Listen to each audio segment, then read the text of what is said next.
And before you guys get going, we've got, and I can't believe I'm even going to say this, hashtag Swagathon. It's on deck. So if you guys can come down here, just make sure your project is ready for when these guys are done. And when you guys are ready, I don't know if I want to keep that up or that.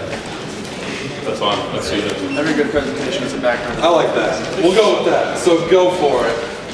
All right. Hey everybody. If you guys are as tired as I am, let's get the show on the road. My name is Jake Vernon. I'm from Monmouth University. This is my team.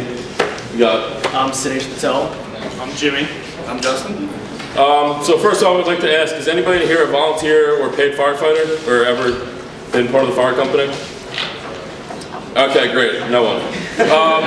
So everybody knows fire's dangerous. Okay, we got guys out there that risk their lives every day to jump in a fire. You've got, I guess, the fire that just recently happened in Boston. A couple firefighters passed away, from what I understand, people.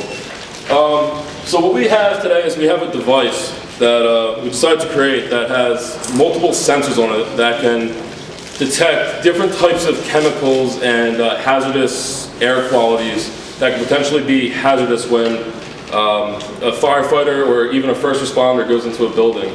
The whole objective behind this device is to throw it into the building and relay throughout a system just the readings that are in the air, and if there's going to be like a flashover rate or what kind of chemicals that are in the air that are potentially dangerous. Sid is going to talk about the design behind the system, so I'm going to let him talk about it. So we designed a system to work with all levels of fire command. Everyone from the firefighters that are actually going to enter the building all the way up to the fire chief, who's going to be outside managing the situation.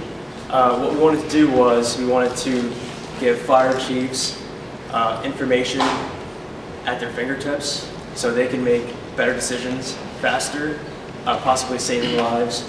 And we wanted to keep firefighters out of harm's way. So pretty much what we did was to prevent signal loss across buildings with like large amounts of metal in it. We daisy chained like a Zigbee, so it can go off of one another instead of losing signal out of range. This way it would prevent blind spots in the system.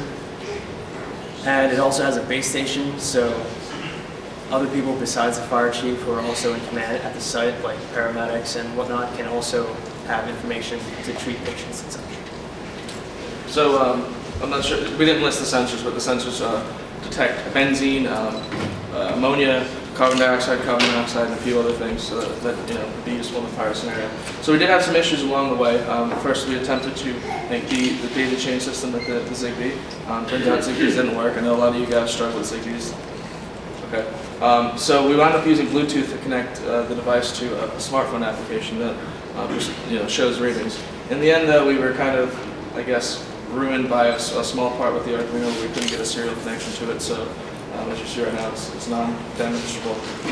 So we can take sensor readings, we can send them to the phone, but we can't make a connection between them. Talk about the problem that we were having with the Zigbee for about 12 hours. I mean, Justin pretty much covered it. Yeah, basically the serial connections, we couldn't get them to work for the two Zigbees that we had. We could get the two to connect on our computers through two separate comms, but after that, once we took them off, it didn't work.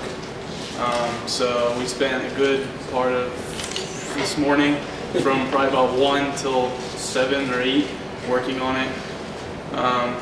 This is a big problem.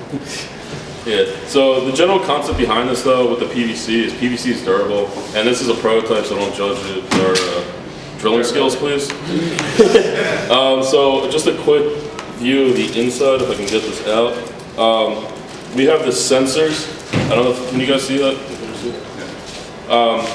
We took these sensors and we actually locked them in with this cap, so you can pull everything out and do what you have to do if you have to change them. These sensors are actually very cheap.